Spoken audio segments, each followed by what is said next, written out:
ലോക chess championship 2024 10 ഗെയിമുകൾ കഴിഞ്ഞപ്പോൾ ഇരുവരും 5-5 പോയിന്റുകളിലാണ്. ഗുകേഷിനും 5 പോയിന്റ്, ഡിങ് ലിറനും 5 പോയിന്റ്. ഇവർ 11ാമത്തെ ഗെയിമിലേക്ക് പോവുകയാണ്. ഇവിടെ വൈറ്റ് കളിക്കുന്ന ഗുകേഷാണ്, ബ്ലാക്ക് കളിക്കുന്നത് ഡിങ് ലിറനും. ഗുകേഷ് തുടങ്ങുന്നത് നൈറ്റിനെ F3 വെച്ചിട്ടാണ്, റെറ്റി ഓപ്പണിംഗ് ആണ്. ഡിങ് ലിറൻ D5 കളിക്കുന്നു.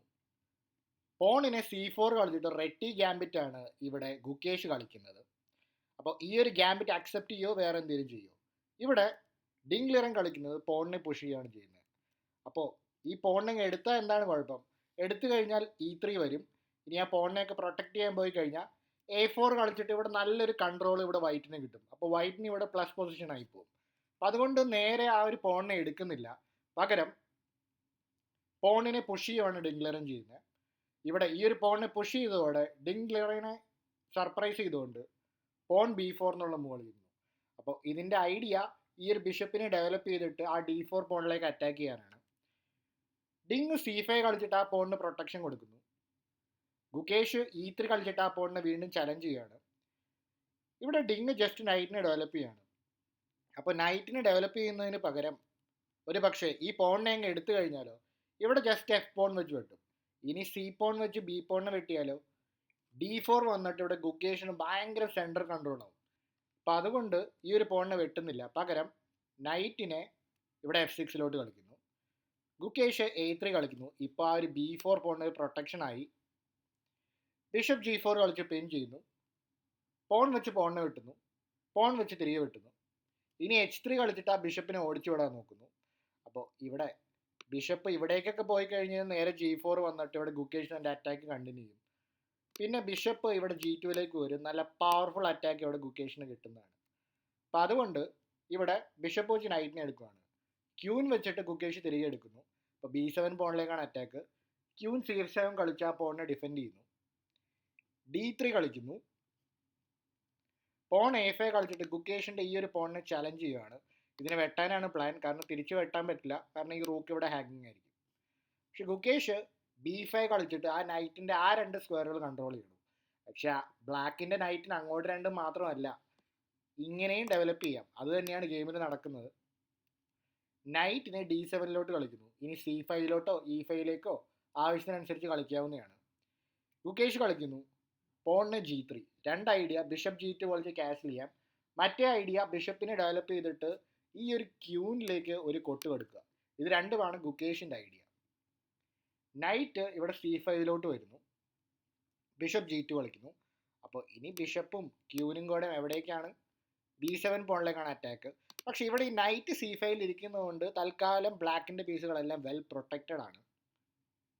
Night FD7. ആ നൈറ്റിനെ റീറൂട്ട് ചെയ്തിട്ട് ഡിങ് ലിറൻ്റെ ഐഡിയ ഈ ഒരു പവർഫുൾ ആയിട്ടുള്ള സ്ക്വയറിലേക്ക് വരിക, E5 വന്നിട്ട് ക്യൂനിന് ഒരു കൊട്ട് കൊടുക്കുക. ഗുകേഷ് ഇപ്പോൾ എന്താണ് ചെയ്യണത്?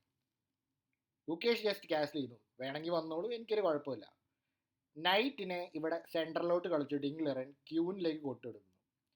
ഗുകേഷ് എന്ത് ചെയ്യുന്നു? ഗുകേഷിന് ഇപ്പോൾ B7 വെട്ടാൻ പറ്റില്ല, കാരണം ആ നൈറ്റ് അവിടെ ഉള്ളതുകൊണ്ട്. ക്യൂൻ F4 കളിച്ചിട്ട് അവിടെ ഒരു പിൻ ചെയ്യുന്നു. ഈ ഒരു പൊസിഷനിൽ ഇവിടെ ഡിങ് ലിറൻ റൂക്കിനെ D8 കളിക്കുന്നത്. അപ്പോൾ ഈ ഒരു പോണ് ഇവിടെ ഹാങ്ങിങ് അല്ലേ? ഓഫ്കോഴ്സ് ഈ നൈറ്റ് വെച്ച് വെട്ടാൻ പറ്റില്ല, കാരണം ഈ ക്യൂന് ഇവിടെ പോകും. പക്ഷെ വേണമെങ്കിൽ ഈ നൈറ്റ് വെച്ച് വെട്ടാൻ പാടില്ലേ? എന്താണ് കുഴപ്പം? ഇങ്ങനെ വെട്ടാൻ പോയി കഴിഞ്ഞാൽ ഇവിടെ ഗുകേഷിന് ക്യൂൻ E4 എന്നുള്ള മൂവ് ഉണ്ട്. അപ്പോൾ ഈ 2 നൈറ്റുകൾ ഡിസ്കണക്ട് ചെയ്യാൻ പറ്റും പോൺ F4 എന്നുള്ള മൂവിന് ശേഷം. അപ്പോൾ നല്ല പവർഫുൾ അറ്റാക്ക് ഇവിടെ ഗുകേഷിന് കിട്ടുന്നതാണ്. അപ്പോൾ ഇങ്ങനത്തെ ഐഡിയാസ് എല്ലാം ഉണ്ട്. അതുകൊണ്ടാണ് ഈ ഒരു മൂവിന് ശേഷം ആ പോണിനെ എടുക്കാൻ പോകുന്നതിന് പകരം റൂക്കിനെ ഇവിടെ D8 കളിക്കുന്നത്. ഇപ്പം ഈ ഒരു പോണിന് പ്രൊട്ടക്ഷനും ആയല്ലോ. ഇവിടെ എങ്ങനെയാണ് മുന്നോട്ട് പോകുന്നത്? റൂക്ക് വന്നിട്ട് ഈ ഒരു പോണിനെ സേവ് ചെയ്യാൻ നോക്കുന്നു. ഇവിടെ G6 പറഞ്ഞ മൂവാണ് കളിക്കുന്നത്. ഇത് ആക്ച്വലി ഇവിടെ ബ്ലാക്കിനെ സംബന്ധിച്ച് അത്ര നല്ല മൂവ് അല്ല. ഈ ഒരു പൊസിഷനിൽ ഡിങ് ലിറനെ ഗെയിമിലേക്ക് തിരിച്ചു വരാനുള്ള പവർഫുൾ ഒരു കംബാക്ക് ഉണ്ട് ഇവിടെ. E6 പറഞ്ഞ മൂവ് ഭയങ്കര പവർഫുൾ ആണ്. കാരണം വേറൊന്നുമല്ല, ഈ ഒരു പൊസിഷനിൽ ഇപ്പോൾ ബ്ലാക്കിനെ ട്രിക്ക് ചെയ്യാൻ നോക്കുന്നത് വിചാരിക്കുക. B6 കളിച്ചിട്ട് ഈ ഒരു ക്യൂനിലേക്ക് അറ്റാക്ക് കൊടുക്കുന്നു. ഇതിൻ്റെ ഐഡിയ ഇപ്പോൾ ക്യൂനിന് വെച്ച് പോണിനെ വെട്ടിക്കഴിഞ്ഞ് കഴിഞ്ഞാൽ ജസ്റ്റ് ഈ നൈറ്റ് ഇവിടെ വീണു. അപ്പോൾ ഈ പൊസിഷനിൽ എന്തായാലും വൈറ്റ് വിന്നിങ് ആവും. അപ്പോൾ ഈ ട്രിക്ക് ഉള്ളത് കൊണ്ട് തന്നെ ക്യൂന് വെച്ച് പോണിനെ വെട്ടാൻ പറ്റില്ല. അതുകൊണ്ട് ക്യൂനിനെ D6 കളിക്കും. ക്യൂവിന് D6 കളിച്ചു കഴിഞ്ഞാൽ ഇനി ഈ D3 പോണിനെ പ്രൊട്ടക്ട് ചെയ്യാൻ എന്താണ് ഇവിടെ വൈറ്റിന് ചെയ്യാൻ പറ്റുക? നല്ല മൂവ്സ് ഒന്നും തന്നെ ഇല്ല ഈ ഒരു D3 പോണിനെ പ്രൊട്ടക്ട് ചെയ്യാൻ. ഇവിടെ ബിഷപ്പ് ഇവിടേക്കൊക്കെ വരുന്നതൊക്കെ ഭയങ്കര പാസീവാണ്. ഇപ്പോൾ ഒരുപക്ഷെ ബിഷപ്പ് ഇങ്ങോട്ടൊക്കെ വരാൻ നോക്കിക്കഴിഞ്ഞാൽ അതൊക്കെ ഒരു പാസീവ് മൂവ് ആണ്. ഇവിടെ ഭയങ്കര ട്രിക്കി ആയിട്ടുള്ള മൂവ്സ് ഉണ്ട് ഇവിടെ. ഫോർ എക്സാമ്പിൾ ഇവിടെ G5 പോലത്തെ മൂവ് ഉണ്ട്. ഇത് കഴിഞ്ഞ് ഇങ്ങനെയൊന്നും വെട്ടാൻ പോലും പറ്റില്ല. കാരണം എന്താണ്? നൈറ്റ് F3 ചെക്കിൽ ഇവിടെ ക്യൂൻ നേടുന്നതാണ്. നല്ല പവർഫുൾ അറ്റാക്ക് ഒക്കെ ഇവിടെ ബ്ലാക്കിനുണ്ട്. അപ്പം അതുകൊണ്ടാണ് ബിഷപ്പിന് അങ്ങോട്ട് വരാൻ പറ്റില്ല. ഇനി ക്യൂന് ഇവിടേക്ക് വരാൻ നോക്കിക്കഴിഞ്ഞാലോ ഇവിടെ ജസ്റ്റ് ആ B6 പോണിനെ വെട്ടിയെടുത്ത് ഇവിടെ ബ്ലാക്കിന് ആധിപത്യം സ്ഥാപിക്കാവുന്നതാണ്. അപ്പോൾ ഈ ഐഡിയാസ് എല്ലാം ഉണ്ട് ഇവിടെ ഡിംഗ്ലറിന്. പക്ഷെ സർപ്രൈസിംഗ്ലി ഇവിടെ പോണിന് G6 ആണ് ഇവിടെ ഡിംഗ്ലറിൻ കളിക്കുന്നത്. ഒരു പക്ഷേ E6 കളിച്ചിരുന്നെങ്കിൽ ഗുക്കേഷിന് ഈ ബ്ലാക്കിൻ്റെ പൊസിഷൻ ഇൻവേഡ് ചെയ്യാൻ കുറച്ചും കൂടി ബുദ്ധിമുട്ടായിരുന്നു. പക്ഷെ G6 കളിച്ചു, ഡിംഗ്ലറിൻ്റെ ആയിട്ട് ബിഷപ്പിനെ ഡെവലപ്പ് ചെയ്യുക, ക്യാൻസൽ ചെയ്യുക എന്നുള്ളതൊക്കെയാണ്. A4 കളിച്ചിട്ട് ഇപ്പോൾ എല്ലാം സ്റ്റെബിലൈസ് ചെയ്യുകയാണ്. എല്ലാ പോണുകളും വെൽ കണക്റ്റഡ് ആണ്. H5 കളിക്കുന്നു. അപ്പോൾ ഇതിന് രണ്ട് ഐഡിയ ഉണ്ട്. ബിഷപ്പിന് G7 മാത്രമല്ല, വേണമെങ്കിൽ H6 ഡെവലപ്പ് ചെയ്തിട്ട് ഇങ്ങനെയും ഒരു അറ്റാക്ക് കൊടുക്കാം. ഇങ്ങനത്തെ പ്ലാൻസ് ഒക്കെ ഉണ്ട് ഇവിടെ ഡിംഗ്ലറിന്. ഗുക്കേഷ് എന്ത് ചെയ്യുന്നു? B6 കളിച്ചിട്ട് ആ ക്യൂനിലേക്ക് അറ്റാക്ക് ചെയ്യണം. നേരത്തെ കണ്ടതുപോലെ തന്നെ പോണിനെ എടുക്കാൻ പറ്റില്ല. പോണിനെ എടുക്കാൻ പോയി കഴിഞ്ഞാൽ ഈ നൈറ്റ് ഇവിടെ വീഴും. അപ്പോൾ അത് ട്രിക്കി മൂവ് ആണ്. അപ്പോൾ അതുകൊണ്ട് ക്യൂൻ D6 ഡിംഗ്ലറൻ പോവുകയാണ്. ഇവിടെ ബിഷപ്പിനെ A3 കളിച്ചിട്ട് ഈ ഒരു നൈറ്റിനെ പിൻ ചെയ്യുകയാണ്. ഇപ്പോൾ നൈറ്റ് മാറിക്കഴിഞ്ഞാൽ ക്യൂൻ പോവും. ബിഷപ്പ് H6 കളിച്ചിട്ട് ക്യൂനിലേക്ക് അറ്റാക്ക് ചെയ്യണം.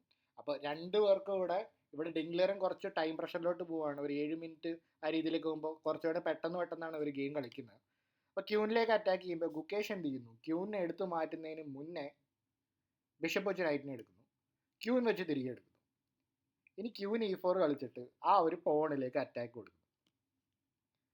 ഇവിടെ നൈറ്റ് C6 കളിക്കുന്നു. കാരണം ഇവിടെ ബിഷപ്പും ക്യൂനും കൂടെ B7 പോളിലേക്ക് അറ്റാക്ക് ആണല്ലോ. ആ ഡയഗണൽ വളരെ പവർഫുൾ ആയതുകൊണ്ട് നൈറ്റ് C6 കളിച്ചിട്ട് ബിഷപ്പ് ആ ഒരു ഡയഗണൽ അടച്ചു കളയുന്നു. നൈറ്റിനെ A3 കളിക്കുന്നു. ഇതൊരു ഡീപ്പ് കാൽക്കുലേറ്റീവ് മൂവാണ്. ഇതൊരു ഗുകേഷ് മാസ്റ്റർ ക്ലാസ് ഗെയിമാണ്. നൈറ്റ് ഇവിടെ ഏതൊക്കെ പോസിബിലിറ്റീസിലേക്ക് പോവുകയാണെന്ന് നമുക്ക് നോക്കാം. ഇവിടെ റൂക്ക് D7 കളിക്കുന്നു. ഇതിൻ്റെ ഐഡിയ തന്നെ B7 പ്രൊട്ടക്ഷൻ നൽകാനാണ്. നമുക്കൊന്ന് നോക്കാം. ഇവിടെ ക്യൂൻ വെച്ച് പോണിനെ എടുത്തു കഴിഞ്ഞാൽ ഇവിടെ റൂക്ക് B1 വരും. ഒന്ന് നോക്കുക, ക്യൂന് ബിഷപ്പ് റൂക്ക് എല്ലാം കൂടെ B7 അറ്റാക്ക്. ബ്യൂട്ടിഫുൾ പൊസിഷനാണ് ഇവിടെ ഗുകേഷിന്. ഇവിടെ ഡിംഗ്ലറിന് ഒന്നും ചെയ്യാൻ പറ്റാതെ വരും. അപ്പം അതുകൊണ്ടാണ് നേരിട്ട് ആ പോണിനെ എടുക്കുന്നതിന് പകരം റൂക്ക് D7 കളിക്കുന്നത്. ഇവിടെ എന്ത് ചെയ്യുന്നു ഗുകേഷ്? നൈറ്റ് ഇവിടേക്ക് പോകുന്നു. നൈറ്റിന് C2 പോകുന്നു. നൈറ്റ് എന്താണ് ഈ ചെയ്യുന്നത്? നൈറ്റിന് വേണമെങ്കിൽ നേരെ ഇങ്ങോട്ട് ഡെവലപ്പ് ചെയ്താൽ പോരായിരുന്നു.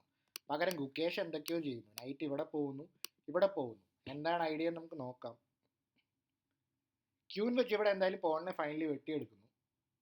ഇവിടെ എന്താണ് ചെയ്യണത്? റൂക്കിനെ ഓപ്പൺ ഫൈനലിലേക്ക് കൊണ്ടുവരുമോ?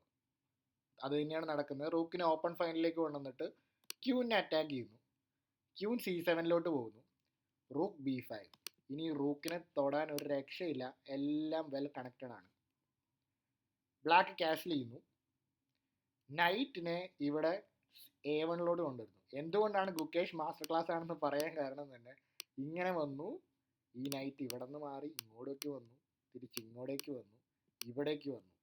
ഇതിൻ്റെ ഐഡിയ ഇപ്പോൾ ഫൈനലി ഈ വന്ന നൈറ്റിന് ഇങ്ങനെ വന്നിട്ട് ഇവിടെ വരാൻ വേണ്ടിയിട്ടാണ്. എന്തൊരു കാൽക്കുലേഷൻ ആണെന്ന് നിങ്ങൾ തന്നെ നോക്കുക. കിടിലൻ മൂവാണ് ഇവിടെ ഒരു നൈറ്റ് A1 എന്ന് പറയുന്ന മൂവ്. റൂക്ക് ഇവിടെ കണക്ട് ചെയ്യാൻ നോക്കുന്നു. Night B3. അടുത്ത മൂവ് ഐഡിയ ഇവിടെ ഗുകേഷൻ നൈറ്റിനെ C5 കൊണ്ടുവരാനാണ്.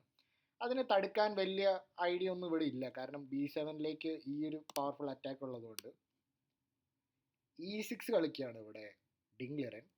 Night C5 റൂക്കിലേക്ക് വിട്ടുകൊടുക്കുന്നു. റൂക്ക് E7 നിൽക്കുന്നു. ഇവിടെ പല രീതിയിൽ ഇവിടെ ഗുകേഷിന് വിന്നിങ് ആണ്. നൈറ്റിൻ്റെ B7 പോലത്തെ മൂവ് കളിക്കാം.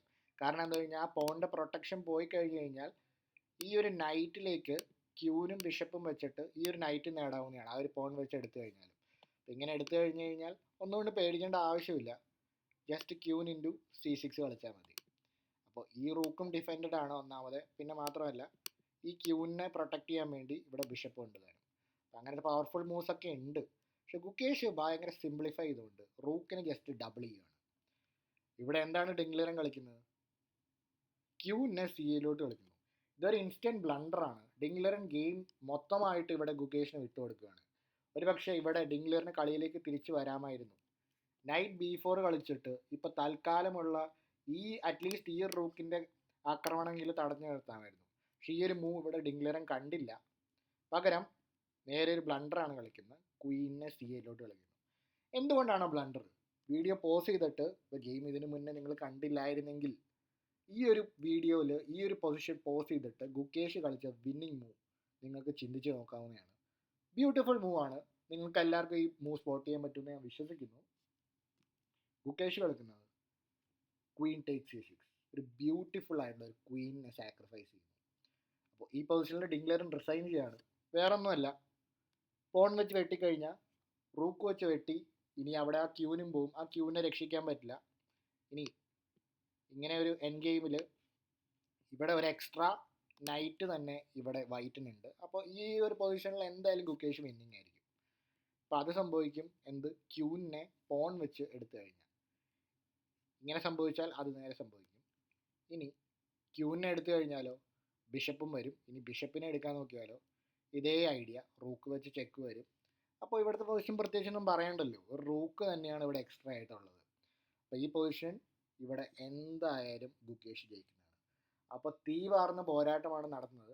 അപ്പോൾ എങ്ങനെയുണ്ട് ഈ ഒരു ഗെയിം എന്ന്, ഗുകേഷിൻ്റെ ഈ ഗെയിമിനും ഈ ഒരു ഡീപ്പായിട്ടുള്ള ഈ ഒരു മൂവിനെ പറ്റി, നൈറ്റിന് B1 ഇവിടേക്ക് കൊണ്ടുവന്നിട്ട് ഇങ്ങനെ പോയ ഒരു ബ്യൂട്ടിഫുൾ മാസ്റ്റർ ക്ലാസ് ഗെയിമായിരുന്നു ഇത്. അപ്പോൾ ഈ ഗെയിം എങ്ങനെയാണ് നിങ്ങൾ കമൻറ്റ് ചെയ്യുക. അപ്പോൾ ലോക ചാമ്പ്യൻഷിപ്പിൻ്റെ അവസാനത്തെ ഗെയിമുകളിലേക്ക് പോവുകയാണ്. അപ്പോൾ കൂടുതൽ ഇൻട്രസ്റ്റിംഗ് ഗെയിംസ് ആയിട്ട് നമുക്ക് വീണ്ടും കാണാം. അടുത്ത വീഡിയോയിൽ കാണാം.